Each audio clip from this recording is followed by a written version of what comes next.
1921 മലബാർ കലാപത്തിൻ്റെ 100-ാം വാർഷികം ഇപ്പോൾ നാം ആചരിക്കുകയാണ്. ഇന്ത്യയുടെ സ്വാതന്ത്ര്യ സമര ചരിത്രത്തിലെ വളരെ ആവേശകരവും ത്യാഗനിർഭരവുമായ ഒരു ചെറുത്തുനിൽപ്പിനെയാണ് മലബാർ കലാപം പ്രതിനിധാനം ചെയ്യുന്നത്. തെക്കേ മലബാറിലെ മാപ്പിള കർഷകർ പ്രധാനമായും ഏറനാട്, വെള്ളുവനാട് താലൂക്കുകളിലും പൊന്നാനി താലൂക്കിൻ്റെ വടക്കൻ ഭാഗങ്ങളിലുമായി കേന്ദ്രീകരിച്ച് താമസിക്കുന്ന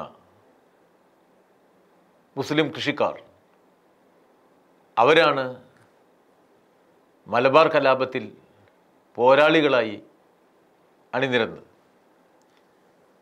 1921 ആഗസ്റ്റ് മുതൽ 5 മാസക്കാലം വൈദേശിക ആധിപത്യത്തിൻ്റെ പുറത്തേക്ക് ഈ താലൂക്കിലെ ജനങ്ങളെ നിയന്ത്രിച്ചുകൊണ്ട് ഒരു അധികാരവാഴ്ച തന്നെയാണ് പോരാടുന്ന മുസ്ലിം കർഷകർ നടപ്പിലാക്കിയത്. നമ്മുടെ കേരളത്തിൻ്റെ ചരിത്രത്തിൽ, ഇന്ത്യയുടെ തന്നെ ചരിത്രത്തിൽ വ്യത്യസ്തതയുള്ള ഒരു പോരാട്ടം എന്നുള്ള നിലയ്ക്ക് വളരെ ശ്രദ്ധേയമായ ഒന്നാണ് 1921 തെക്കേ മലബാറിൽ നടന്നത്. ഏറനാട്, വെള്ളുവനാട് താലൂക്കുകൾ ഉൾക്കൊള്ളുന്ന ഈ പ്രദേശങ്ങൾ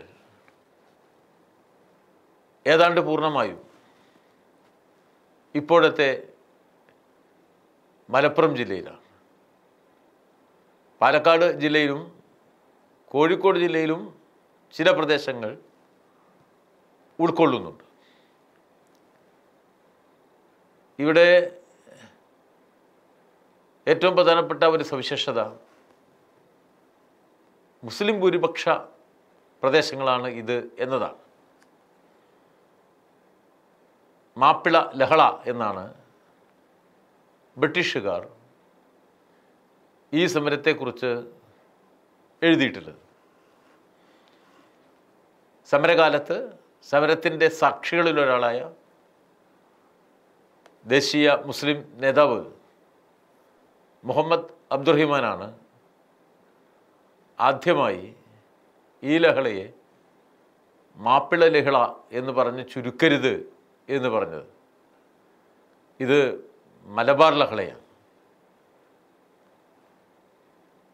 പിന്നീട് 1946 മലബാർ കലാപത്തിൻ്റെ 25-ാം വാർഷിക സന്ദർഭത്തിൽ കമ്മ്യൂണിസ്റ്റ് പാർട്ടിയും സഖാവ് EMSഉം ഇതിനെ മലബാർ ലഹള, മലബാർ കലാപം എന്ന നിലയിലാണ് വ്യാഖ്യാനിച്ചത്. വളരെയേറെ പഠനങ്ങളും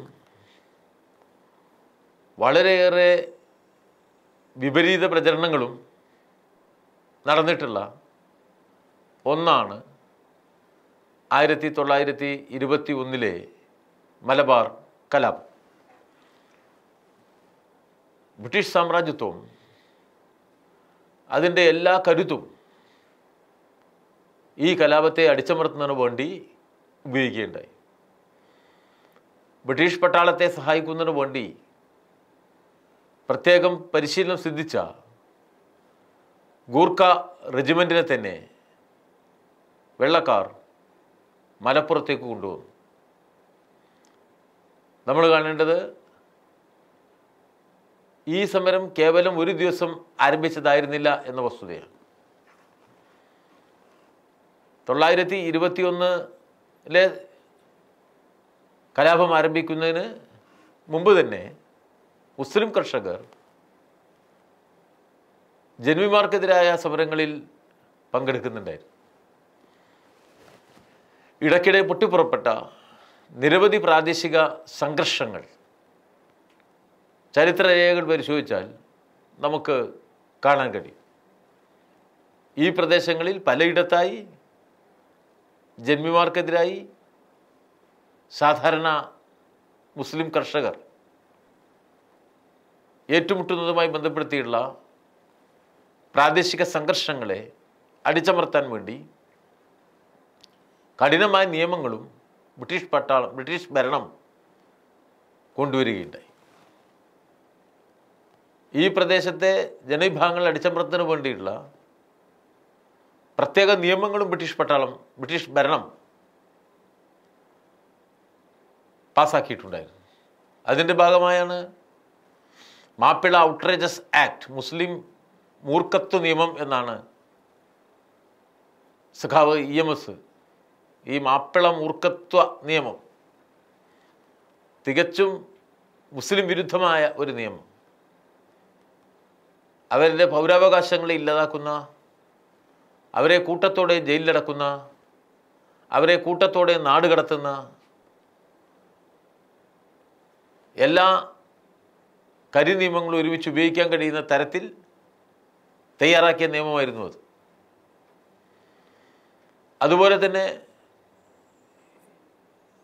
ഈ പ്രദേശത്തെ ജനങ്ങളുടെ അടിച്ചമർത്താൻ വേണ്ടി പ്രത്യേകമായി ഒരു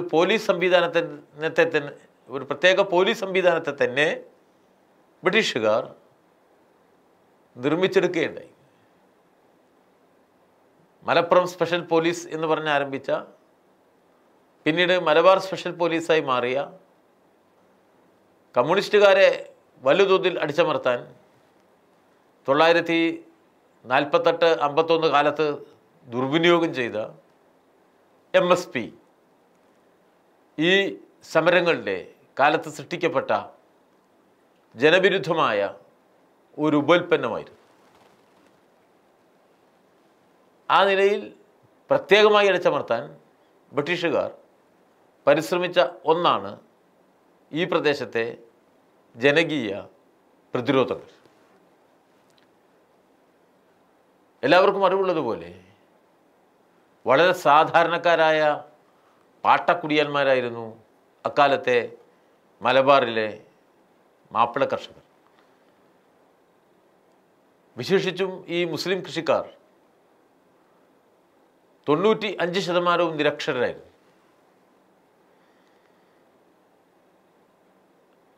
മുസ്ലിം സമൂഹത്തിലെ മതപണ്ഡിതന്മാരും മതപുരോഹിതരും മതവിദ്യാഭ്യാസം നടത്തുന്നവരും ആ സമൂഹത്തിനിടയിൽ നിർണായകമായ സ്വാധീനം ചെലുത്തുകയും അഭിപ്രായ രൂപീകരണത്തിന് നേതൃത്വം നൽകുകയും ചെയ്തു പോന്നിട്ടുണ്ട്. അന്ന് നമ്മുടെ രാജ്യത്ത് ശക്തിപ്പെടാൻ തുടങ്ങിയ ദേശീയ പ്രസ്ഥാനം ഈ മേഖലയിൽ വലിയ സ്വാധീനം നേടിയെടുത്തിട്ടുണ്ടായിരുന്നില്ല. കോൺഗ്രസിൻ്റെ ദൈനംദിന പ്രവർത്തനം തന്നെ ഏതാനും അഭിഭാഷകരിലും പുതുതായി ഉന്നത വിദ്യാഭ്യാസം നേടിയ തലമുറയിലും മാത്രമാണ് പ്രധാനമായും ഉണ്ടായിരുന്നത്. 1921 ഒരു ചരിത്ര പശ്ചാത്തലം നാം നോക്കുമ്പോൾ മഹാത്മജി കോൺഗ്രസ് നേതൃത്വത്തിലേക്ക് വന്ന് കോൺഗ്രസ് കാർഷിക വിഷയങ്ങൾ കൂടി ഏറ്റെടുത്ത് കൂടുതൽ ജനകീയവൽക്കരിച്ച് തുടങ്ങിയ ഒരു കാലമായിരുന്നു അത്. ഒന്നാം ലോക മഹായുദ്ധത്തിന് ശേഷമുള്ള യുദ്ധാനന്തര വറുതി നമ്മുടെ നാട്ടിൻപുറങ്ങളിൽ വല്ലാതെ വ്യാപിച്ച ഒരു കാലം കൂടിയായിരുന്നു അത്. സ്വാഭാവികമായും ജനങ്ങളിൽ അസംതൃപ്തി നിറഞ്ഞ ഒരു കാലമാണ്. ദാരിദ്ര്യം അതിൻ്റെ പൂർണ്ണതയിലെത്തിയ ഒരു കാലമാണ്. കാർഷിക വിളകൾക്ക് വിലയില്ലാതായ ഒരു കാലമാണ്. അതിദരിദ്ര ജനതയുടെ ജീവിതം വഴിമുട്ടിയ ഒരു കാലമാണ്. അവരുടെ ജീവിത വ്യതകളിൽ ഒരുതരം സഹായവും ഭരണകൂടം നൽകാത്ത ഒരു കാലമാണ്. എന്നാൽ ഭരണകൂടത്തിൻ്റെ പിണിയാളുകളായി നിന്ന ജന്മിമാർ കൂടുതൽ ഈ പാവപ്പെട്ട കൃഷിക്കാരെ ഞെക്കിപ്പിഴിയാൻ തുടങ്ങിയ ഒരു കാലവുമായിരുന്നു. ആ നിലയിൽ സ്വതവേ പിന്നോക്കക്കാരായ സാധാരണ മുസ്ലിം കർഷകൻ അവരുടെ ദാരിദ്ര്യത്തിൻ്റെ അളവ് വലിയ തോതിൽ വർദ്ധിച്ചതിൻ്റെ മുന്നിൽ നിസ്സഹായരായി നിന്ന ഒരു കാലം കൂടിയായിരുന്നു 1920-കൾ എന്ന് നാം ഓർത്തെടുക്കേണ്ടതുണ്ട്. ഈ കാലത്ത് ഉത്തരേന്ത്യയിൽ കാർഷിക പ്രക്ഷോഭങ്ങൾ ധാരാളം നടന്നിട്ടുണ്ട്. വെള്ളക്കാരുടെ യുദ്ധഫണ്ടിലേക്ക് പണം വിരിക്കാൻ കൃഷിക്കാരന് നേരെ കൂടുതൽ നികുതികൾ നാട്ടുരാജാക്കന്മാരും നാടുവാഴികളും വർദ്ധിപ്പിക്കാൻ തുടങ്ങിയതിനെതിരായ പ്രതിഷേധം ഉത്തരേന്ത്യയിൽ പലയിടത്തും ഈ കാലയളവിൽ നടന്നതായിട്ട് നമുക്ക് കാണാൻ കഴിയും. ഏറ്റവും വലിയ ഉദാഹരണം ഇപ്പോഴത്തെ അയോധ്യ എന്നറിയപ്പെടുന്ന ഔദ് പ്രവിശ്യയിൽ കൃഷിക്കാർ നടത്തിയ വലിയ പ്രക്ഷോഭങ്ങളായിരുന്നു. ആ പ്രക്ഷോഭങ്ങളിൽ അണിനിരന്ന കർഷക നേതാക്കൾ പിൽക്കാലത്ത് ദേശീയ പ്രസ്ഥാനത്തിൻ്റെ ഭാഗമായി പലരും കോൺഗ്രസ് നേതാക്കന്മാർ തന്നെയായി മാറിയതും ചരിത്ര അനുഭവമാണ്. ആ കാലത്താണ് ഒന്നാം ലോക മഹായുദ്ധത്തിൻ്റെ അവസാനത്തിൽ ടർക്കിയിലെ ഓട്ടോമൻ സുൽത്താൻമാർക്ക് അവരുടെ രാജകീയ പദവിയായിരുന്ന ഖലീഫ സ്ഥാനം നഷ്ടപ്പെടാനിടയായത്. ബ്രിട്ടീഷ് സാമ്രാജ്യത്വം ഇസ്ലാം മതത്തിൻ്റെ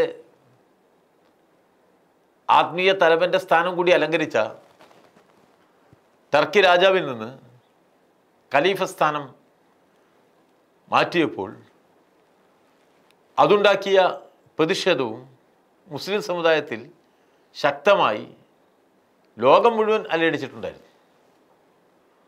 അതിൽ നിന്നാണ് ഖിലാഫത്ത് സംഘടനകൾ രൂപപ്പെട്ടത്. ദേശീയ പ്രസ്ഥാനവും ഖിലാഫത്ത് സംഘടനകളും പരസ്പരം ഒന്നിച്ചു നിന്നുകൊണ്ട് ബ്രിട്ടീഷുകാരെ എതിർക്കുക എന്ന ആശയവും അന്ന് പ്രചരിപ്പിച്ചിട്ടുണ്ടായിരുന്നു. അതിൻ്റെ ഭാഗമായി തന്നെ തെക്കേ മലബാറിൽ കോൺഗ്രസിൻ്റെ നേതൃത്വത്തിലുള്ള നിസ്സഹകരണ സമരക്കാരും അതുപോലെ തന്നെ ഖിലാഫത്ത് പ്രസ്ഥാനക്കാരും യോജിച്ചുകൊണ്ടുള്ള സമിതികൾ, സംഘടനാ രൂപങ്ങൾ ഉണ്ടാക്കിയിട്ടുണ്ടായിരുന്നു. അതുകൊണ്ട് തന്നെ 1921 ഈ ദേശാഭിമാന പ്രചോദിത സമരത്തെ ഖിലാഫത്ത് എന്ന് പറഞ്ഞ് ആക്ഷേപിക്കാനും മുൻകാലത്ത് ആളുകൾ തയ്യാറായിരുന്നു എന്നത് ഒരു ചരിത്ര വസ്തുതയാണ്. സമരകാലത്ത് എന്തു നടന്നു എന്ന് സംബന്ധിച്ച വിശദാംശങ്ങളിലേക്ക് ഞാൻ ഈ സന്ദർഭത്തിൽ കടന്നു പോകുന്നില്ല.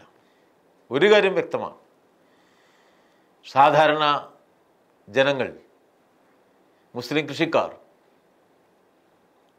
അവരും ബ്രിട്ടീഷ് പട്ടാളം സർവായുധങ്ങളുമായി ഒന്നിച്ചു നിന്ന ബ്രിട്ടീഷ് പട്ടാളം, സൂര്യനസ്തമിക്കാത്ത സാമ്രാജ്യത്വത്തിൻ്റെ പ്രതിനിധികളായ ബ്രിട്ടീഷ് അധികാര വാഴ്ചയുടെ നേർപ്രതിനിധികൾ സാമ്രാജ്യത്വത്തിൻ്റെ മുഴുവൻ ആയുധവും അടിച്ചമർത്തലും അതിൻ്റെ തീവ്രതയോടുകൂടി നടപ്പിലാക്കി. വലിയ ഏറ്റുമുട്ടലുകൾ നടന്നു. നാട്ടുമ്പുറത്തെ സാധാരണ മനുഷ്യൻ വെള്ളപ്പട്ടാളത്തിൻ്റെ തീയുണ്ടയുടെ മുന്നിൽ വീരമൃത്യു മരിച്ചു. ആയിരക്കണക്കിന് ആളുകളാണ് കൊല്ലപ്പെട്ടത്. നിരവധി പേർ നാടുകടത്തപ്പെട്ടു. ആയിരക്കണക്കിന് ആളുകളെ കൽത്തുറുങ്കിലടച്ചു. ചെറിയ ഒരു പ്രദേശത്ത്, 2 താലൂക്കിൻ്റെ പരിധിയിൽ നിൽക്കുന്ന പ്രദേശത്തു നിന്നാണ് ഈ 10,000-കണക്കിന് ആളുകളുടെ നേരെ ബ്രിട്ടീഷ് അധികാരവാഴ്ച അതിക്രമം നടത്തിയത്. ഇന്ത്യ ചരിത്രത്തിൽ, ദേശീയ സ്വാതന്ത്ര്യ സമരകാലത്തിൻ്റെ ചരിത്രത്തിൽ ഒരു പ്രത്യേക പ്രദേശത്ത് ഇത്രയേറെ ആളുകൾ കൊല്ലപ്പെട്ട മറ്റൊരനുഭവമില്ല. എത്ര ക്രൂരമായാണ് വെള്ളക്കാരൻ പെരുമാറിയതെന്ന് ചരിത്ര താളുകളിൽ എഴുതപ്പെട്ട് കിടക്കുന്നുണ്ട്. വാഗൺ ട്രാജഡി പോലെയുള്ള സംഭവങ്ങൾ അതിൻ്റെ സാക്ഷിപത്രമായി നമ്മുടെ മുന്നിലുണ്ട്. ആൻഡമാൻ ദ്വീപിലെ സെല്ലുലാർ ജയിൽ മലബാറിലെ കലാപകാരികളെ കൊണ്ട് നിറഞ്ഞിട്ടുണ്ടായിരുന്നു. നാട് കടത്തപ്പെട്ട് ആൻഡമാനിലെ വിപരീത കാലാവസ്ഥയിൽ വനപ്രദേശങ്ങളിലേക്ക് ആട്ടിയിറക്കി ഓടിച്ച ആയിരക്കണക്കിന് ആളുകളുടെ ആൻഡമാനിലെ സ്ഥലനാമങ്ങളിൽ മലപ്പുറത്തെ വണ്ടൂരും തുവ്വൂരും കരുവാരക്കുണ്ടും എല്ലാം സ്ഥാനം പിടിച്ചത് ഈ നാട് കടത്തപ്പെട്ടവരുടെ പേരിൽ തന്നെയാണ്. അസംഖ്യം ആളുകൾ ബെല്ലാരിയിലെ ജയിലിൽ അടയ്ക്കപ്പെട്ടു, വെല്ലൂരിലെ ജയിലിൽ അടയ്ക്കപ്പെട്ടു, കോയമ്പത്തൂരിലെ ജയിലിൽ അടക്കപ്പെട്ടു. ആ നിലയിൽ ഭീകരമായ അടിച്ചമർത്തലുകളാണ് നടന്നത്. സ്ത്രീകൾക്കും കുട്ടികൾക്കുമെതിരായ വലിയ അതിക്രമങ്ങളുണ്ടായി. രക്തം കിരിഞ്ഞിറങ്ങിയ ഒരു കാലം അതായിരുന്നു ആ ബ്രിട്ടീഷ് അധികാരവാഴ്ചയുടെ മുഴുവൻ മുഷ്കും ജനങ്ങൾക്ക് മേലെ പ്രയോഗിച്ച ആ പീഡനകാലം. തീർച്ചയായിട്ടും ഏറ്റവും വലിയ അടിച്ചമർത്തലുണ്ടായ, ഭീകരമായ കീഴ്പ്പെടുത്തലുകളുണ്ടായ ഒന്നായിരുന്നു മലബാർ കലാപം. സ്വാഭാവികമായിട്ടും അതുണ്ടാക്കിയ മുറിവുകൾ ദീർഘകാലം നമ്മുടെ സമൂഹത്തിൽ നിലനിന്നു എന്നത് ഒരു വസ്തുതയാണ്. മലബാർ കലാപത്തിൻ്റെ ഒരു രാഷ്ട്രീയ പ്രത്യാഘാതം എന്തായിരുന്നു? ആ പരിശോധനയിൽ നമുക്ക് മനസ്സിലാക്കാൻ സാധിക്കുക, കലാപം അടിച്ചമർത്തപ്പെട്ടതിന് ശേഷം ദീർഘമായ ഒരു കാലയളവിൽ ഒരുതരം രാഷ്ട്രീയ പ്രവർത്തനവും ആ മേഖലയിൽ സാധ്യമായിരുന്നില്ല എന്നുള്ളതാണ്. മലബാറിൽ തന്നെ ഏതാണ്ട് കോൺഗ്രസ് പ്രവർത്തനം നിശ്ചലമാക്കപ്പെട്ടു ദീർഘമായ നാളിലേക്ക്. പിന്നെ 1931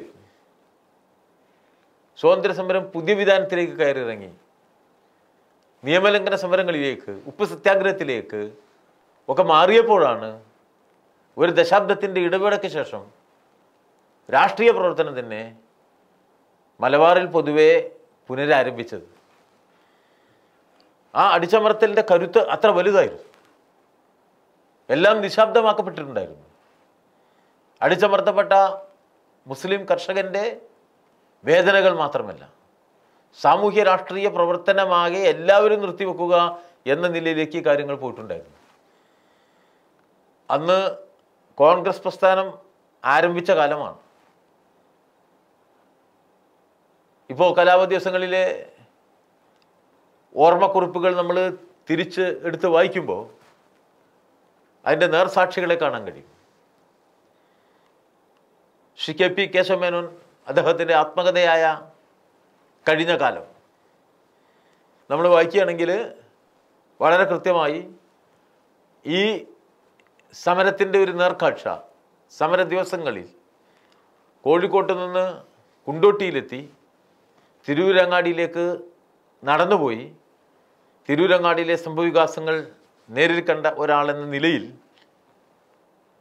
അന്ന് നടന്ന കൊടും ക്രൂരതകളുടെ ഒരവലോകനം അദ്ദേഹത്തിൻ്റെ ആത്മകഥയിൽ നമുക്ക് കാണാൻ കഴിയും. കലാപത്തിന് നേർസാക്ഷിയായ, കലാപം നടന്ന പ്രദേശങ്ങളിൽ തന്നെ അഭിഭാഷകനായിരുന്ന KPCCയുടെ അധ്യക്ഷനായിരുന്ന K. മാധവൻ നായർ എഴുതിയ മലബാർ കലാപം എന്ന പുസ്തകം അദ്ദേഹത്തിൻ്റെ നേരെ അനുഭവങ്ങൾ മുഴുവൻ അതിൽ രേഖപ്പെടുത്തിയിട്ടുണ്ട്. അതിൻ്റെ അനുഭവമുള്ള മറ്റൊരാൾ മോഴിക്കുന്നം ബ്രഹ്മദത്തൻ നമ്പൂതിരി അദ്ദേഹം എഴുതിയ പുസ്തകങ്ങളിൽ കൃത്യമായി കലാപകാലത്തെ ആലേഖനം ചെയ്തിട്ടുണ്ട്. ധാരാളം അന്നത്തെ പത്രറിപ്പോർട്ടുകൾ ലഭ്യമാണ്. അപ്പോൾ ആ കാലം വലിയ തോതിലുള്ള പഠനത്തിനും പുനർവായനയ്ക്കും പിൽക്കാലത്ത് വിധേയമാക്കിയിട്ടുണ്ട്. അതിൽ ഏറ്റവും പ്രധാനപ്പെട്ടത് 1946 മലബാർ കലാപത്തിൻ്റെ കാൽനൂറ്റാണ്ട് പിന്നിട്ട സന്ദർഭത്തിൽ നടത്തിയ വിശകലനങ്ങളാണ്. ആ വിശകലനങ്ങളുടെ പ്രത്യേകത 1930കളിൽ നിന്ന് വ്യത്യസ്തമായി 40കളുടെ ഈ രണ്ടാം പാതിയിൽ കമ്മ്യൂണിസ്റ്റുകാർ ആ കലാപത്തെ വേറിട്ട ഒരു വീക്ഷണത്തിലൂടെ സത്യസന്ധമായ പരിശോധനയ്ക്ക് വിധേയമാക്കി എന്നുള്ളതാണ്. കലാപം അടിച്ചമർത്തപ്പെട്ട ശേഷമുള്ള കാലത്ത് പൊതുവെ ബ്രിട്ടീഷുകാരുടെ ഒരു ഇടപെടൽ നമുക്ക് കാണാൻ കഴിയും. ബ്രിട്ടീഷുകാർ അധികാരത്തിലിരിക്കുകയാണ്. സമൂഹത്തിൻ്റെ പൊതു അഭിപ്രായ രൂപീകരണത്തിൽ തങ്ങളുടെ മേധാവിത്വപരമായ സമീപനത്തിലൂടെ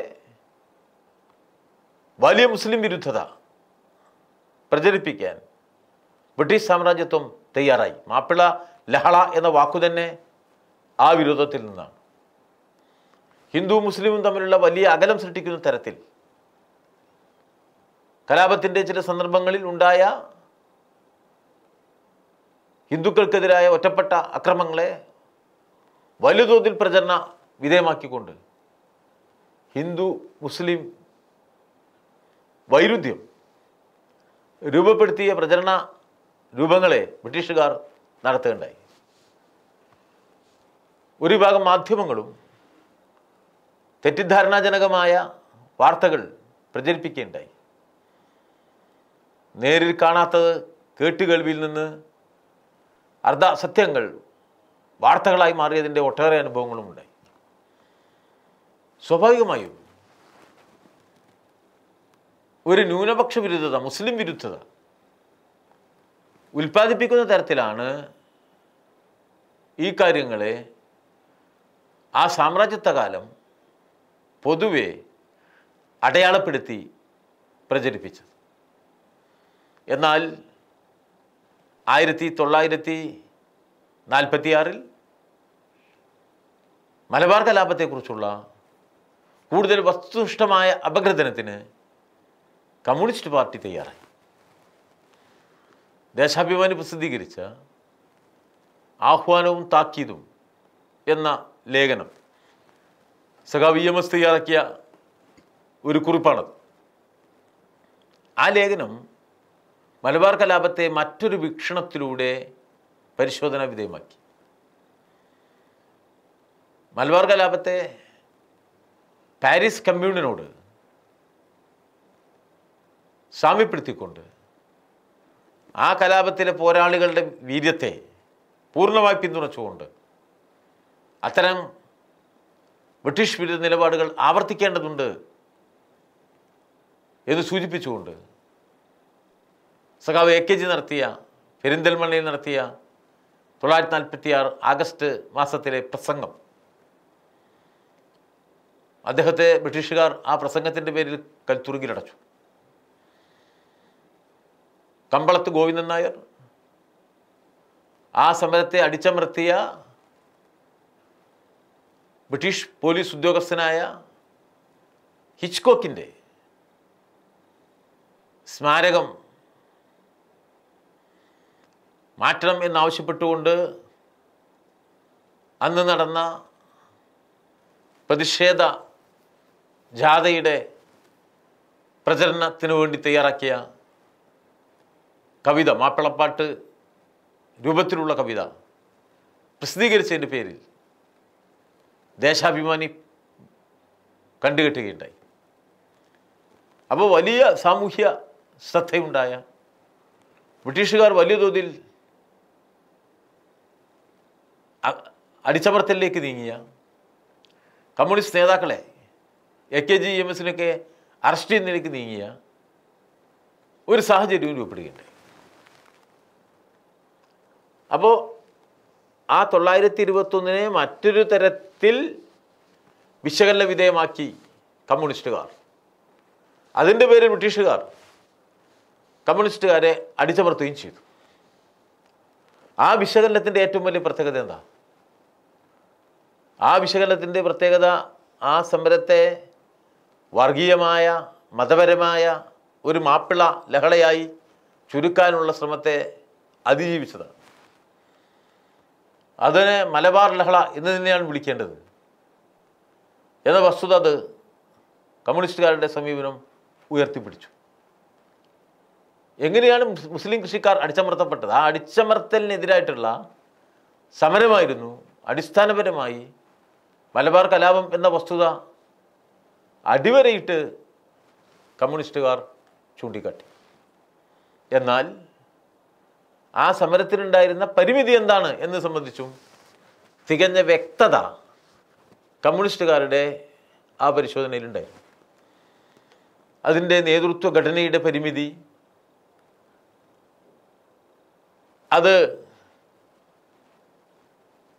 അതിന് വ്യക്തമായ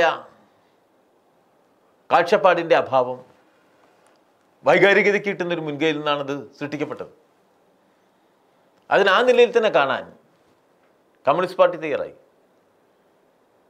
അതുകൊണ്ടാണ് അതിൻ്റെ നല്ല വശങ്ങളെ ചൂണ്ടിക്കാണിക്കുകയും അതിലെ ചെറുത്തുനിൽപ്പിൻ്റെ തീക്ഷ്ണതയെ ആവേശപൂർവ്വം ഉൾക്കൊള്ളിക്കുകയും അതിൽ പങ്കെടുത്ത പോരാളികളുടെ ത്യാഗത്തെ വാഴ്ത്തുകയും അതോടൊപ്പം അതിനുണ്ടായിരുന്ന പരിമിതികളെ ചൂണ്ടിക്കാണിക്കുകയും ചെയ്തുകൊണ്ട് അതിൻ്റെ നല്ല കാര്യങ്ങളെ മുന്നോട്ട് കൊണ്ടുപോകണമെന്നും അതിൽ സംഭവിച്ച പരിമിതികൾ ആവർത്തിക്കാൻ പാടില്ല എന്ന നിലയിലും ആഹ്വാനവും താക്കീതും എന്ന തലക്കെട്ടിൽ ആ ലഘുലേഖ CPI അന്നത്തെ കമ്മ്യൂണിസ്റ്റ് പാർട്ടി പ്രസിദ്ധീകരിച്ചത്. അന്ന് രാഷ്ട്രീയത്തിൽ സജീവമായി തന്നെ പ്രവർത്തിച്ചു പോന്ന കോൺഗ്രസിനോ ലീഗിനോ ഈ ചരിത്ര വസ്തുതയെ സത്യസന്ധമായ വിശകലനത്തിന് വിധേയമാക്കാൻ സാധിച്ചില്ല എന്ന പരിമിതി നിലനിൽക്കുന്നുണ്ട്. ഉദാഹരണത്തിന് 921 കലാപം കഴിഞ്ഞ് വലിയ തോതിലുള്ള അടിച്ചമർത്തലുകൾ ബ്രിട്ടീഷുകാർ ആ നാട്ടിലെ ജനങ്ങൾക്ക് നേരെ നടത്തുമ്പോൾ പ്രതിരോധ പ്രവർത്തനങ്ങളുടെ മുന്നിൽ നിന്ന് മാറി നിൽക്കുന്ന സമീപനമാണ്, സാന്ത്വനം ജനങ്ങൾക്ക് നൽകുക എന്ന ചുമതലയിൽ നിന്ന് ഒഴിഞ്ഞു പോകുന്ന സമീപനമാണ് പൊതുവെ കോൺഗ്രസ്സുകാർ സ്വീകരിച്ചത് എന്ന് കാണാൻ കഴിയും. പൊതുവെ ആ മേഖലയിലെ രാഷ്ട്രീയ പ്രവർത്തനം തന്നെ അവർ പിന്മാറുകയുണ്ടായി. യഥാർത്ഥത്തിൽ കോൺഗ്രസിൻ്റെ നേതൃത്വത്തിൽ പ്രവർത്തിച്ച MP നാരായണ മേനോൻ, അദ്ദേഹം ഖിലാഫത്ത് കമ്മിറ്റിയുമായി സഹകരിച്ച് നേതൃത്വപരമായ പങ്ക് തന്നെ നിർവഹിച്ച ഒരാളായിരുന്നു. അദ്ദേഹത്തെ ജീവപര്യന്തം തടവിന് ശിക്ഷിക്കുകയും ചെയ്തു. കട്ടിലശ്ശേരി മുഹമ്മദ് മുസ്ലിയാരെ പോലെ ഹിന്ദു മുസ്ലിം സൗഹാർദ്ദത്തിന് വേണ്ടി നിലകൊണ്ട മുസ്ലിം സുഹൃത്തുക്കളുമുണ്ടായിരുന്നു. ആ മുസ്ലിം നേതാക്കൾ സമരരംഗത്ത് ജനങ്ങളുടെ താല്പര്യത്തിനൊപ്പം ആണ് നിന്നത്. അപ്പോൾ അങ്ങനെയുള്ള പ്രവർത്തകർ, ഹിന്ദു മുസ്ലിം സൗഹൃദത്തിന് വേണ്ടി നിലയുറപ്പിച്ചവർ, അവർക്കെതിരെ എല്ലാം ബ്രിട്ടീഷുകാർ അടിച്ചമർത്തലിൻ്റെ നിലപാടാണ് സ്വീകരിച്ചത്. ജനങ്ങളെ, ഈ സമരത്തിൽ പങ്കെടുത്ത നേതാക്കന്മാരെയൊക്കെ അടിച്ചമർത്തി വലിയ ഭീതി സൃഷ്ടിച്ച ഒരു കാലത്ത് ആളുകൾക്കിടയിൽ പ്രവർത്തിക്കാൻ, ജനങ്ങൾക്കിടയിൽ പ്രവർത്തിക്കാൻ അന്നത്തെ കോൺഗ്രസ് നേതൃത്വത്തിന് കഴിയാതെ പോയതിൻ്റെ പരിമിതി ആ പ്രദേശങ്ങളിൽ സൃഷ്ടിച്ച അരക്ഷിതാവസ്ഥയുണ്ട്. അതുപോലെ തന്നെ ദേശീയ പ്രസ്ഥാന നേതാക്കന്മാരോടുള്ള ഒരു വിശ്വാസക്കുറവുമുണ്ട്. അതവിടെ നിലനിന്നിരുന്നു. ആ അവസ്ഥയിൽ നിന്ന് മുതലെടുക്കാനാണ് പിൽക്കാലത്ത് 1930കളിൽ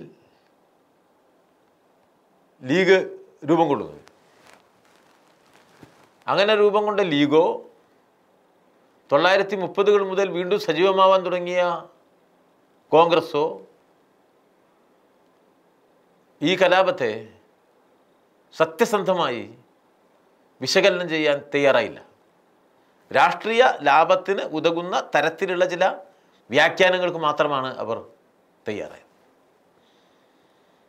അത് ആ കാലത്തിലെ ഒരു കറുത്ത പാടായിട്ട് അവശേഷിക്കുന്നുണ്ട്. എന്നാൽ കമ്മ്യൂണിസ്റ്റുകാർ, തുടക്കക്കാരാണ് കമ്മ്യൂണിസ്റ്റുകാർ അന്ന് രാഷ്ട്രീയ പ്രവർത്തനത്തിൽ.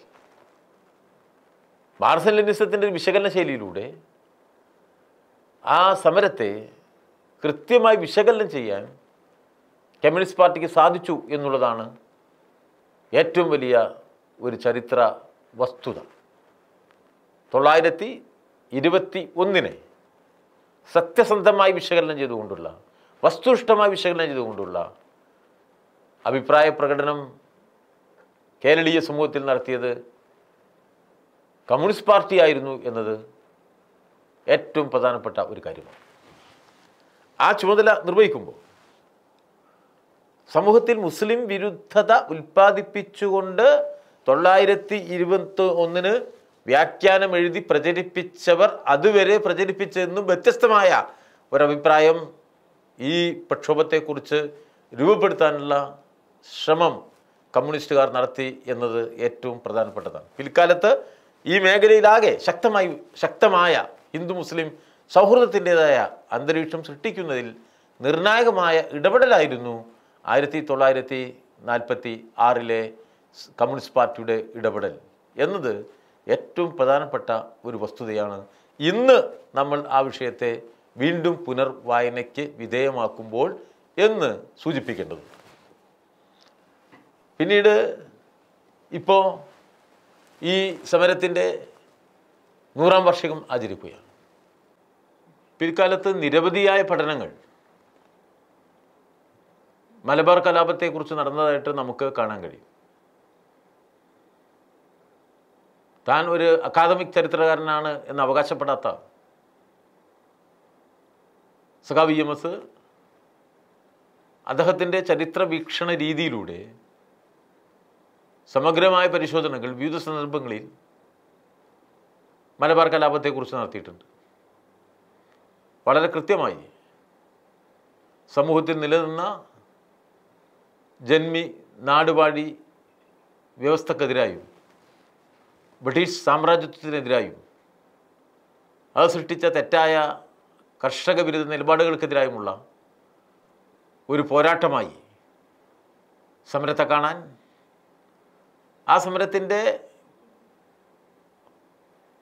ഹിന്ദു മുസ്ലിം ഭിന്നതകൾ സൃഷ്ടിക്കുന്ന വർഗീയ അംശങ്ങളെ കൂടി തിരിച്ചറിയാൻ, അതിൻ്റെ സമഗ്രതയിൽ സമരത്തിൻ്റെ പോരാട്ടവീര്യത്തെ അപഗ്രഥിക്കാൻ എല്ലാം തന്നെ തയ്യാറായ ഒരു വീക്ഷണമാണ് സഖാവ് EMS അത് സംബന്ധിച്ചുള്ള പഠനങ്ങളിൽ രേഖപ്പെടുത്തിയത് എന്ന് നമുക്ക് കാണാൻ കഴിയും. പിന്നീട് തുടർന്ന് ധാരാളം പഠനങ്ങളെ നമുക്ക് കാണാൻ കഴിയും. വിദേശികൾ, കോർണൽ വുഡ്, നിരവധി മറ്റ് വിദേശ ഗവേഷകന്മാർ ഇതിനെ സംബന്ധിച്ച് എഴുതിയിട്ടുണ്ട്. ഞാൻ ആദ്യം സൂചിപ്പിച്ചതുപോലെ മാധവൻ നായരുടെ പുസ്തകമുണ്ട്, മോഴിക്കുന്നത്തിൻ്റെ പുസ്തകമുണ്ട്, നമ്മുടെ പുതിയ ചരിത്രകാരന്മാർ എന്നുള്ള നിലയിൽ doctor KN Kurup, doctor KN Panicker, M Gangadharan, ഏറ്റവും ഒടുവിൽ K ഗോപാലൻകുട്ടിയുടെ മലബാർ പഠനങ്ങൾ, ഏറ്റവും ഒടുവിൽ നമ്മുടെ KT ജലീൽ ഇത് സംബന്ധിച്ച് നടത്തിയ ഗവേഷണ പഠനങ്ങൾ എന്നു തുടങ്ങി, സൗമ്യേന്ദ്രനാഥ ടാഗോർ വളരെ നേരത്തെ എഴുതിയ ലഘുപുസ്തകം എന്നു തുടങ്ങി ഒരുപാട് പഠനങ്ങളാണ് പിൽക്കാലത്ത് ഈ മലബാർ കലാപത്തെക്കുറിച്ച് നമ്മുടെ നാട്ടിൽ നടന്നിട്ടുള്ളത്.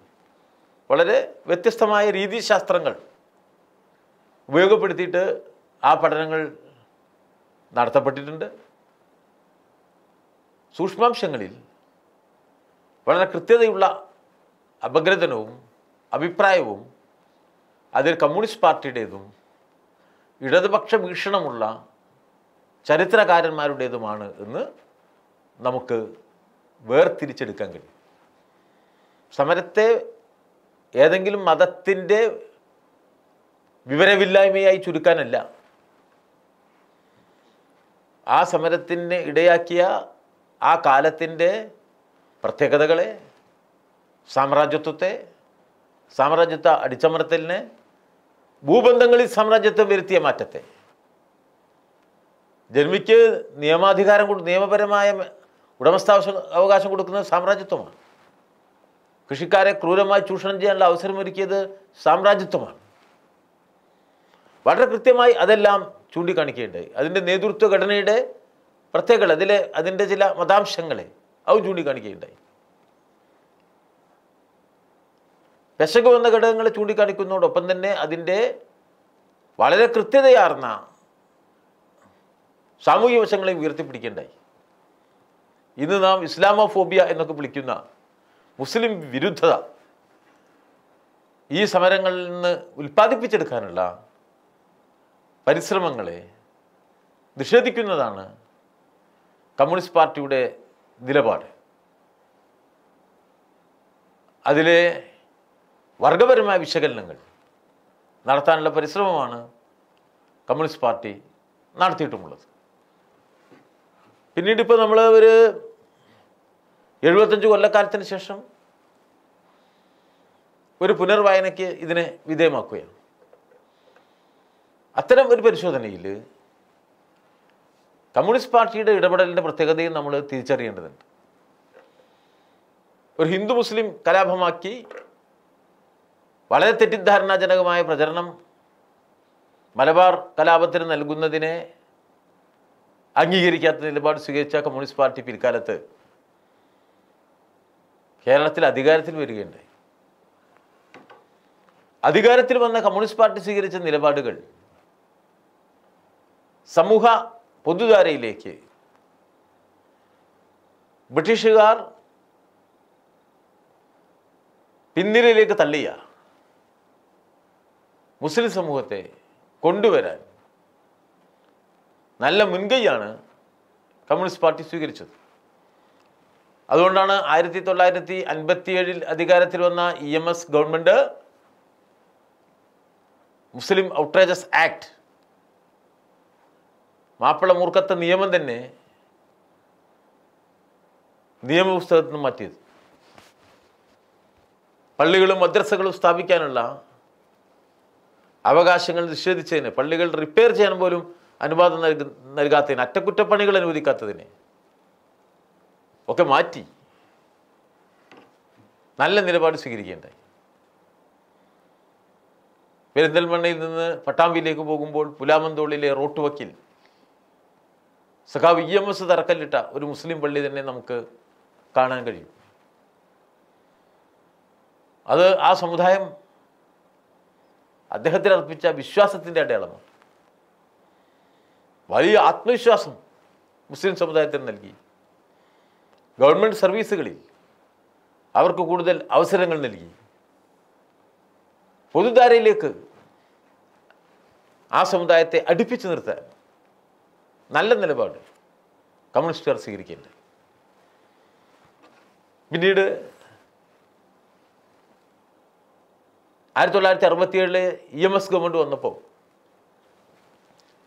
നമ്മുടെ നാട്ടിൽ വലിയ ചർച്ച നടന്ന ഒരു കാര്യമാണ് മലപ്പുറം ജില്ല. കേരളത്തിലെ കമ്മ്യൂണിസ്റ്റ് പാർട്ടിയുടെ ചരിത്രം EMS പിൽക്കാലത്ത് രേഖപ്പെടുത്തിയപ്പോൾ ഒരധ്യായം മലപ്പുറം ജില്ലയെക്കുറിച്ചാണ്. വളരെ കൃത്യമായ നിലപാടെന്ന് പാർട്ടി സ്വീകരിക്കേണ്ടത്. മലപ്പുറം ജില്ല രൂപീകരിക്കാൻ തയ്യാറായപ്പോൾ ആ ജില്ലയിൽ വരുന്ന പ്രദേശങ്ങളെല്ലാം ഈ മലബാർ കലാപം നടന്ന പ്രദേശങ്ങളാണ്. അതിൻ്റെ മഹാഭൂരിപക്ഷം ഭാഗം. അത് വെച്ചുകൊണ്ട് മലപ്പുറം ജില്ലയെ എതിർക്കുന്ന, അതിൽ മുസ്ലിം ഭൂരിപക്ഷമുണ്ട് എന്നുള്ളത് കൊണ്ട് ജില്ല രൂപീകരണത്തെ എതിർക്കാൻ 2 ശക്തികൾ തയ്യാറായി. അതിലൊന്ന് ഇന്നത്തെ ഹിന്ദു വർഗീയവാദികളാണ്. 1921 മലബാർ കലാപം സൃഷ്ടിച്ച സാമൂഹ്യ അന്തരീക്ഷത്തിൽ നിന്ന് ഹിന്ദുത്വ ആശയങ്ങളെ രൂപപ്പെടുത്താനും മുസ്ലിം വിരുദ്ധത്തെ പ്രചരിപ്പിക്കാനും വലിയ പരിശ്രമം നടത്തിയ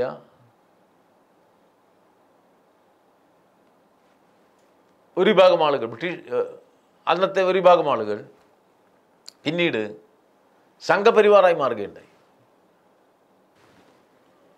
1921 സംഭവങ്ങൾക്കിടയിൽ കോഴിക്കോട് കേന്ദ്രീകരിച്ചുകൊണ്ട് ഉത്തരേന്ത്യയിൽ നിന്ന് വന്ന ആര്യ സമാജം കുറേ പ്രവർത്തനങ്ങൾ നടത്തുകയുണ്ടായി. ആ വിഭാഗക്കാർ പിന്നീട് സംഘപരിവാറിൽ ലയിച്ചു ചേർന്നു എന്നുള്ളത് ചരിത്രമാണ്. മുസ്ലിം വിരുദ്ധത ഉൽപ്പാദിപ്പിക്കുന്ന ഒരുപാട് പ്രചരണങ്ങളാണ് അവരന്ന് നടത്തിയത്. RSS സ്ഥാപനത്തിൽ വലിയ പങ്കുവഹിച്ച ഡോക്ടർ മുൻജെ ഏതാണ്ട് അതിന് സമാനമായ ചില ലേഖനങ്ങൾ, പ്രചരണങ്ങൾ നടത്തുന്ന ലേഖനങ്ങൾ അക്കാര്യത്ത് എഴുതുകയുണ്ടായി. അത് നമുക്ക് ചരിത്ര താളുകൾ പരിശോധിച്ചാൽ കാണാൻ കഴിയും. മലപ്പുറം ജില്ല രൂപീകരിക്കുന്നു എന്ന് വന്നപ്പോൾ അന്നത്തെ ജനസംഘവും ഹിന്ദു വർഗീയവാദികളും വലിയ എതിർ സമരങ്ങൾ നടത്തേണ്ടി ദേശവ്യാപകമായ പ്രചരണം നടത്തി. മലപ്പുറത്ത് വന്ന് ജില്ലക്കെതിരായ ഒട്ടേറെ സമരങ്ങൾ നടത്തേണ്ടി. അന്നത്തെ ജനസംഘത്തിൻ്റെ അഖിലേന്ത്യാ അധ്യക്ഷൻ നാനാജി ദേശ്മുഖ്, പിന്നീട് കേന്ദ്രമന്ത്രിയായ നമ്മുടെ ഡൽഹി മുഖ്യമന്ത്രിയായിരുന്ന മദൻലാൽ ഖുറാന, ഒരുപാട് സംഘപരിവാർ നേതാക്കൾ ആ സമരത്തിൽ മലപ്പുറത്ത് വന്ന് പങ്കെടുക്കേണ്ടായി. കോൺഗ്രസ്സുകാർ ശക്തമായി മലപ്പുറം ജില്ലയെ എതിർത്തു. അപ്പോൾ ഒരു ഭാഗത്ത് ഹിന്ദുത്വ ശക്തികളും വേറൊരിടത്ത് കോൺഗ്രസും മലപ്പുറം ജില്ലയെ എതിർക്കുകയാണ് ചെയ്തത്. കാരണം അത് ന്യൂനപക്ഷത്തിന് ഭൂരിപക്ഷമുള്ള ഒരു ജില്ലയാണ് എന്നതുകൊണ്ടാണ്. എന്നാൽ ഏറ്റവും ശക്തമായ ഒരു നിലപാടാണ് കമ്മ്യൂണിസ്റ്റ് പാർട്ടി സ്വീകരിച്ചത്. മലപ്പുറം പാകിസ്ഥാനാകും എന്ന് വ്യാഖ്യാനിച്ചവർക്ക് വളരെ കരുത്തുറ്റ നിലപാട് സ്വീകരിച്ചുകൊണ്ട് മലപ്പുറം ജില്ല രൂപീകരിക്കാനുള്ള മുൻകൈ മുഖ്യമന്ത്രിയായിരുന്ന സഖാവ് EMSന്റെ ഭാഗത്തുണ്ടായി. ഇന്ന് പിന്തിരിഞ്ഞ് നോക്കുമ്പോൾ നമുക്കറിയാം, കേരളത്തിൽ പൊതുവെ ഏറ്റവും മികച്ച മത സൗഹാർദ്ദം നിലനിൽക്കുന്ന പ്രദേശങ്ങളാണ് മലപ്പുറം ജില്ലയിൽ ഉൾക്കൊണ്ടത് എന്ന് ഹിന്ദുത്വ തീവ്രവാദികളും കോൺഗ്രസ്സുകാരും ഉന്നയിച്ച ആശങ്കകളെല്ലാം അസ്ഥാനത്താണ് എന്ന് പിന്നീട് തെളിയിക്കപ്പെടുകയുണ്ടായി. അവിടെ ഒരു സമുദായത്തെ അവിശ്വാസത്തോടു കൂടി കാണുന്ന നിലപാടല്ല കമ്മ്യൂണിസ്റ്റുകാർ സ്വീകരിച്ചത്. സമൂഹ പൊതുധാരയിൽ ന്യൂനപക്ഷങ്ങളായ മുസ്ലിങ്ങളും പൂർണ്ണമായി ഉൾച്ചേർക്കപ്പെടണം എന്ന നിലയിൽ തന്നെയാണ് കമ്മ്യൂണിസ്റ്റ് പാർട്ടി പ്രവർത്തിച്ചത്. ഹിന്ദുവിനെയും മുസ്ലിമിനെയും വേർതിരിക്കുന്ന തരത്തിലുള്ള സമീപനത്തോടുള്ള വിയോജിപ്പ് എല്ലാ ഘട്ടത്തിലും ഉയർത്തിപ്പിടിക്കാനാണ് കമ്മ്യൂണിസ്റ്റ് പാർട്ടി തയ്യാറായത്. അത് വളരെ വ്യക്തതയുള്ള നിലപാടുകളാണ് ഈ വിഷയങ്ങളിലെല്ലാം കേരളത്തിലെ കമ്മ്യൂണിസ്റ്റ് പാർട്ടി സ്വീകരിച്ചത് എന്നത് ഏറ്റവും ശ്രദ്ധിക്കപ്പെടേണ്ട ഒരു രാഷ്ട്രീയ നിലപാടാണ്. വർഗപരമായ ഉൾക്കാഴ്ചയിൽ വിഷയങ്ങളെ വിശകലനം ചെയ്യുന്ന ഒരു പാർട്ടിക്ക് ആ നിലയിൽ തന്നെ തീരുമാനമെടുക്കാൻ കഴിയും. എല്ലാ മതത്തിലും ജാതിയിലും പെട്ട പാവപ്പെട്ടവരെ ഒന്നിപ്പിക്കാൻ ശ്രമിക്കുന്ന ഒരു പാർട്ടി എന്നുള്ള നിലയിലാണ് ഈ വിഷയങ്ങളെ വസ്തുനിഷ്ഠമായ അപഗ്രഥനത്തിന് കമ്മ്യൂണിസ്റ്റ് പാർട്ടി തയ്യാറായി. ഇപ്പോൾ നമ്മൾ 100ാം വാർഷികം ആചരിക്കുന്ന സമയമാണ്. സ്വാഭാവികമായും ഇന്നത്തെ ഒരു രാഷ്ട്രീയ പശ്ചാത്തലത്തിൽ വേണം നമ്മൾ ഈ വിഷയങ്ങളെ ആകെ വിശകലന വിധേയമാക്കുവാൻ. ഇന്നത്തെ ഒരു പൊതുസ്ഥിതി എന്ന് പറഞ്ഞാൽ 921 സ്ഥിതിയല്ല, 946 സ്ഥിതിയല്ല, 47 ആഗസ്റ്റ് 15 സ്വാതന്ത്ര്യം കിട്ടിയതിന് ശേഷമുള്ള ആദ്യ വർഷങ്ങളുടെ സ്ഥിതിയുമല്ല. വളരെ വ്യത്യസ്തമായ ഒരു രാഷ്ട്രീയ അന്തരീക്ഷം രൂപം കൊണ്ടിട്ടുണ്ട്. അത് തീവ്ര ഹിന്ദുത്വ ശക്തികൾ RSS പിന്നിൽ നിന്ന് നിയന്ത്രിക്കുന്ന BJP അധികാരത്തിൽ വന്നതിന് ശേഷമുള്ള ഒരു കാലത്താണ് നാം മലബാർ കലാപത്തിൻ്റെ 100ാം വാർഷികം ആചരിക്കുന്നത്. ഇതിനെ ഹിന്ദുത്വ ശക്തികൾ വലിയ തോതിലുള്ള മുസ്ലിം വിരുദ്ധത ഉൽപ്പാദിപ്പിക്കുന്നതിന് വേണ്ടിയാണ് ഉപയോഗപ്പെടുത്തുന്നത്. ലോകത്ത് തന്നെ ഇസ്ലാമോഫോബിയ എന്ന വാക്കിന് സാമ്രാജ്യത്വം വലിയ പിന്തുണ നൽകുന്നുണ്ട്. മുസ്ലിം വിരുദ്ധത, കുടിയേറ്റ വിരുദ്ധത, ആ നിലയിൽ സംസ്കാരങ്ങളുടെ സംഘർഷം എന്ന പ്രത്യയശാസ്ത്രത്തെ സമൂഹത്തിൽ അടിച്ചേൽപ്പിക്കാൻ പ്രവർത്തനം നടത്തുന്നുണ്ട്. മുസ്ലിം എന്ന് പറഞ്ഞാൽ അക്രമകാരിയും ഭീകരവാദിയുമാണ് എന്ന് പ്രചരിപ്പിക്കാനുള്ള വളരെ ബോധപൂർവമായ പരിശ്രമവും നടക്കുന്നുണ്ട്. ആ പരിശ്രമത്തിൻ്റെ കൂടെയല്ല കമ്മ്യൂണിസ്റ്റ് പാർട്ടി നിലയുറപ്പിച്ചത്. ജനങ്ങളുടെ യോജിപ്പിനെ ദുർബലപ്പെടുത്തുന്ന ആ സമീപനത്തോട് വിയോജിപ്പാണ് കമ്മ്യൂണിസ്റ്റ് പാർട്ടിക്കുള്ളത്. മതപരമായി ജനങ്ങളെ ഭിന്നിപ്പിക്കുക എന്നത് വർഗീയതയുടെ അജണ്ടയാണ്. അത് രാജ്യത്തെ ദുർബലപ്പെടുത്തുന്ന സുപ്രധാന ഘടകമാണ്. ആ നിലപാടാണ് കമ്മ്യൂണിസ്റ്റ് പാർട്ടി സ്വീകരിച്ചിരിക്കുന്നത്. പക്ഷേ നമുക്കറിയാം, രണ്ടാമത് അധികാരത്തിൽ വന്ന മോദി ഭരണം ന്യൂനപക്ഷ വിരുദ്ധ നിലപാടുകൾ പൊതുവെ സ്വീകരിക്കുകയാണ്. ന്യൂനപക്ഷ വിരുദ്ധ നിയമങ്ങൾ പാസാക്കുകയാണ്. പൗരത്വ ഭേദഗതി നിയമം പാസാക്കി നിരവധി മത ന്യൂനപക്ഷങ്ങളെ പൗരത്വ പട്ടികയിൽ നിന്ന് ഒഴിവാക്കാനുള്ള പരിശ്രമം നടക്കുകയാണ്. അതിനാവശ്യമായ പൗരത്വ രജിസ്റ്റർ ഉണ്ടാക്കുന്നതിന് വേണ്ടിയുള്ള പ്രവർത്തനം നടക്കുകയാണ്. മുസ്ലിം ഭൂരിപക്ഷ സംസ്ഥാനമായ ജമ്മു കശ്മീരിനെ വെട്ടിമുറിച്ച് സംസ്ഥാന പദവി തന്നെ ഇല്ലാതാക്കിയിരിക്കുകയാണ്.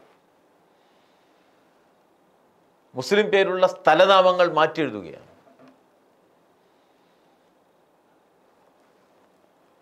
ധാരാളം മുസ്ലിം ചെറുപ്പക്കാരെ ഈ നിയമങ്ങൾക്കെല്ലാം എതിരായി അഭിപ്രായം പറഞ്ഞവരെ ജയിലിലടച്ചിരിക്കുകയാണ്. അതിനെ പിന്തുണച്ച് സംസാരിച്ചവരെയും ജയിലിലടക്കുകയാണ്. അമിതാധികാരത്തിൻ്റെയും ഏകാധിപത്യത്തിൻ്റെയും സ്വരങ്ങൾ ശക്തിപ്പെട്ടിരിക്കുകയാണ്. പാർലമെൻ്ററി സംവിധാനവും ഫെഡറലിസവും മറ്റൊരു ഭാഗത്ത് തറക്കപ്പെടുന്നുണ്ട്. വളരെ കൃത്യമായ ഒരു അജണ്ട, തങ്ങളുടെ രാഷ്ട്രീയത്തെ മുന്നോട്ട് കൊണ്ടുപോകാൻ, മുസ്ലിം വിരുദ്ധത ഉൽപ്പാദിപ്പിക്കാൻ, ന്യൂനപക്ഷ വിരുദ്ധത ഉൽപ്പാദിപ്പിക്കാൻ വളരെ ബോധപൂർവമായ പരിശ്രമം നടക്കുന്ന ഒരു സന്ദർഭമാണ്. ആ സവിശേഷതയെ നമ്മൾ നോക്കിക്കാണും. ലോകഘടനയിൽ തന്നെ സാമ്രാജ്യത്വം അത്തരം നിലപാട് സ്വീകരിക്കുന്നുണ്ട് എന്നും നമ്മൾ മനസ്സിലാക്കണം. ഇന്ത്യയിൽ സംഘപരിവാർ വേഗതയേറിയ നിലയിൽ ആ പ്രവർത്തനം നടത്തുന്നുണ്ട്. അതുകൊണ്ട് തന്നെ ഇന്നത്തെ സാഹചര്യത്തിലെ രാഷ്ട്രീയ നിലപാടുകൾ സ്വീകരിക്കുമ്പോൾ യാഥാർത്ഥ്യബോധത്തോടു കൂടി ഇന്ന് കേന്ദ്രത്തിൽ അധികാരത്തിലിരിക്കുന്ന ഗവൺമെൻറ് നടത്തുന്ന ജനങ്ങളെ ഭിന്നിപ്പിക്കുന്ന രാഷ്ട്രീയത്തോട് കൃത്യതയാർന്ന എതിർപ്പ് പ്രകടിപ്പിക്കപ്പെടേണ്ടതുണ്ട്. വീണ്ടും ഒരു ഇടതുപക്ഷ തുടർഭരണം കേരളത്തിൽ വന്നപ്പോൾ ആ തിരഞ്ഞെടുപ്പ് വിജയത്തെ വിശകലനം ചെയ്തുകൊണ്ട് CPI ഒരു കാര്യം പറയുകയുണ്ടായി. അത് പിണറായി വിജയൻ്റെ നേതൃത്വത്തിലുള്ള നമ്മുടെ സംസ്ഥാനത്തെ ഇടതുപക്ഷ ഗവൺമെൻറ് കേന്ദ്ര ഗവൺമെൻറ് സ്വീകരിച്ച ന്യൂനപക്ഷ വിരുദ്ധ നിലപാടുകൾക്കെതിരായും കേന്ദ്ര ഗവൺമെൻറ് നടപ്പിലാക്കാൻ ശ്രമിച്ച ന്യൂനപക്ഷ വിരുദ്ധ നിയമങ്ങൾക്കെതിരായും ശക്തമായ നിലപാട് സ്വീകരിച്ചു എന്നതാണ്. പ്രതിരോധത്തിൻ്റെ ഏറ്റവും മുന്നിൽ സംസ്ഥാന മുഖ്യമന്ത്രിയും ഗവൺമെൻറ്റും നിലയുറപ്പിച്ചു എന്നുള്ളതാണ്. നിശ്ചയദാർഢ്യമുള്ള ഒരു സമീപനം തീവ്ര ഹിന്ദുത്വ വർഗീയതയോട് സ്വീകരിച്ചു എന്നുള്ളതാണ്. ഇന്നത്തെ സാഹചര്യത്തിൽ അത് അതിപ്രധാനമായ ഒരു രാഷ്ട്രീയ നിലപാടാണ്.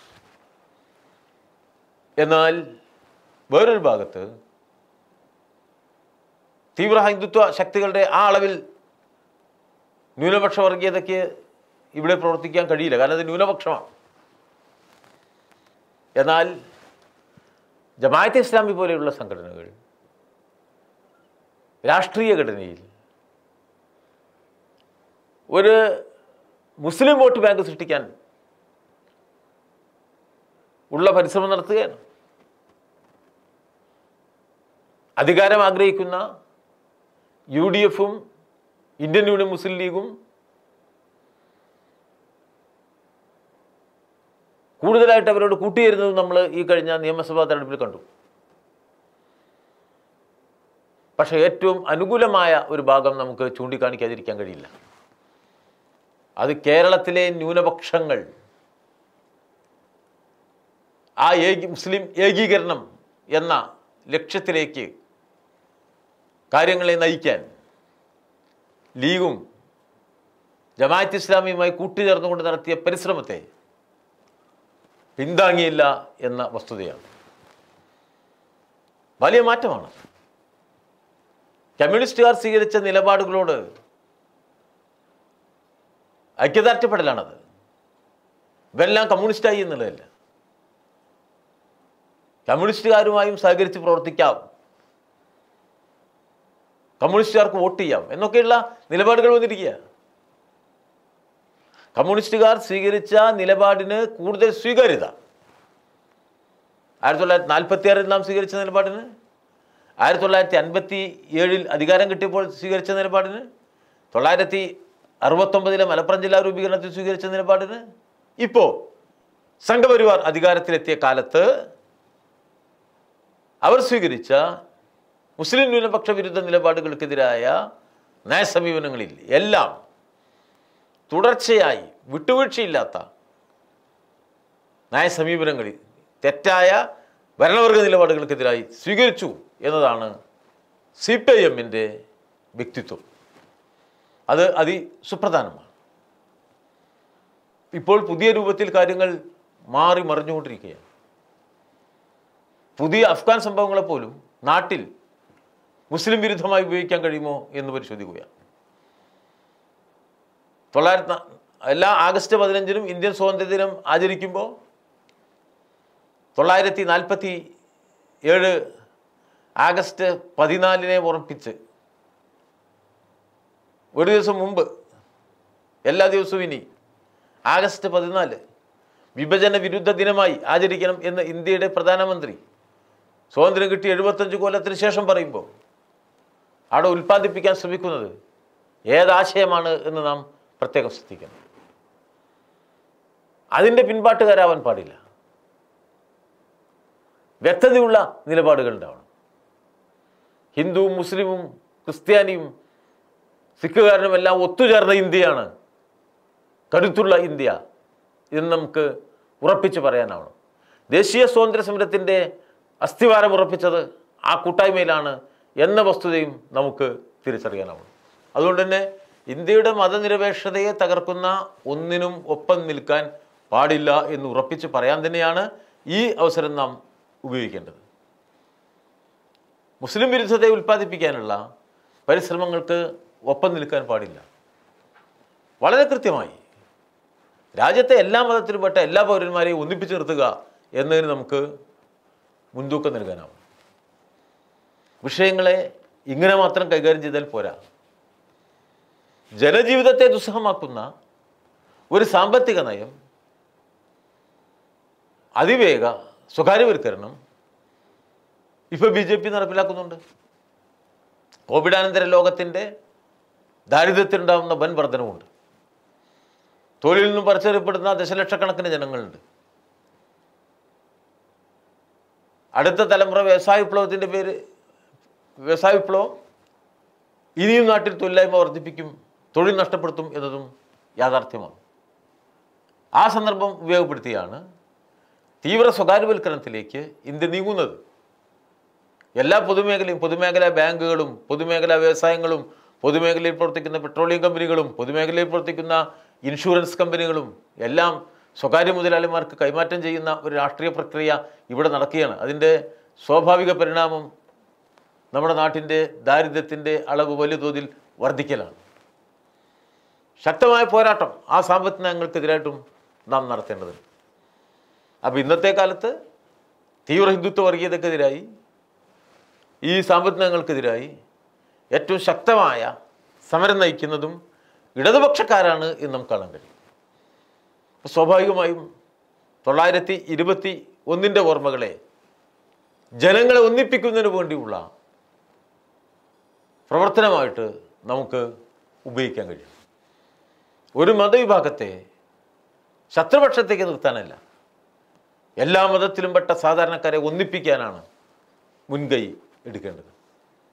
തീവ്രവർഗീയത ഏത് ഭാഗത്തുനിന്ന് വന്നാലും അതിനെ നിരുത്സാഹപ്പെടുത്താനാണ് നാം പരിശ്രമിക്കേണ്ടത്. ഹിന്ദുത്വ തീവ്രവാദം ഉയർത്തുന്ന വലിയ വെല്ലുവിളികളുടെ രൂക്ഷത ജനങ്ങളിൽ എത്തിക്കാനാണ് നല്ല മുൻകൈ നമ്മുടെ ഭാഗത്തുനിന്നുണ്ടാവേണ്ടത്. തീർച്ചയായും ഇന്ത്യയുടെ മതനിരപേക്ഷ രാഷ്ട്രീയവും ആഗോളവൽക്കരണത്തിനെതിരായും സാമ്പത്തിക നയങ്ങൾക്കെതിരായുമുള്ള രാഷ്ട്രീയവും ഇടതുപക്ഷം നല്ല നിലയിൽ ഉയർത്തിപ്പിടിക്കുന്നുണ്ട്. വലിയ കർഷക പ്രക്ഷോഭങ്ങൾ ഇന്ത്യയിൽ അങ്ങോളം അലയടിച്ചു വരുമ്പോൾ അതിൽ ഇടതുപക്ഷ സാന്നിധ്യമുണ്ട്. അതുപോലെ തന്നെ നമ്മുടെ തൊഴിലാളികളുടെ സമരങ്ങളിൽ അതിന് ദിശാബോധം നൽകാനും ഇടതുപക്ഷമുണ്ട്. കേരളത്തിൽ ഇടതുപക്ഷ സർക്കാരാകട്ടെ ഏറ്റവും മാതൃകാപരമായ ഭരണ നിർവഹണം നടത്തി പുതിയ പ്രതീക്ഷകളും പുതിയ ആത്മവിശ്വാസവും കേരളത്തിന് പകർന്നു നൽകുന്നുണ്ട്. ഇതിനെ കൂടുതൽ മുന്നോട്ട് കൊണ്ടുപോകാൻ ജനങ്ങളെ വർഗീയമായി ഭിന്നിപ്പിക്കുന്ന എല്ലാ ഘടകങ്ങളെയും എതിർത്ത് തോൽപ്പിക്കേണ്ടതുണ്ട്. ഒരു പ്രത്യേക മതത്തെ മാത്രം രാജ്യസ്നേഹികളായും മറ്റൊരു മതത്തെ രാജ്യദ്രോഹികളായും മുദ്ര കുത്തുന്ന ഒരു പ്രവർത്തനത്തിനും നാം ഒപ്പം നിൽക്കരുത്. വളരെ കൃത്യമായ മതനിരപേക്ഷമായ മതസൗഹൃദം പുലരുന്ന ഇന്ത്യ, അതാണ് ഏറ്റവും വലിയ കരുത്ത് എന്ന തിരിച്ചറിവിൽ കാലം ഇന്ന് ആവശ്യപ്പെടുന്ന ജനകീയ ഐക്യം കൂടുതൽ ദൃഢപ്പെടുത്താനും ആ 921 പോരാട്ട വീര്യം ഇന്നത്തെ സാമൂഹ്യ തിന്മകൾക്കെതിരായി വലിയ തോതിൽ ഫലപ്രദമായ സമരമായി രൂപപ്പെടുത്താനുമുള്ള പരിശ്രമങ്ങളിലാണ് ഇടതുപക്ഷം ഏർപ്പെട്ടിട്ടുള്ളത്. ഇടതുപക്ഷം ശക്തിപ്പെടുക വഴിയാണ് നമുക്ക് മതനിരപേക്ഷതയും സാമ്രാജ്യത്വ വിരുദ്ധതയും നമ്മുടെ സമൂഹത്തിൽ സാമൂഹ്യ തിന്മകൾക്കും സാമ്പത്തിക പരിമിതികൾക്കുമെതിരായ ഉച്ചനീചത്വത്തിനെതിരായ വലിയ സമരങ്ങളെ മുന്നോട്ട് നയിക്കാനാവുക എന്ന തിരിച്ചറിവിലേക്ക് കാര്യങ്ങളെ നയിക്കാൻ കൂടി 1921 ഓർമ്മകളെ ഉപയോഗപ്പെടുത്തണമെന്ന വിനയപൂർവ്വമായ അഭ്യർത്ഥനയോടുകൂടി ഞാൻ എൻ്റെ വാക്കുകൾ അവസാനിപ്പിക്കുകയാണ്.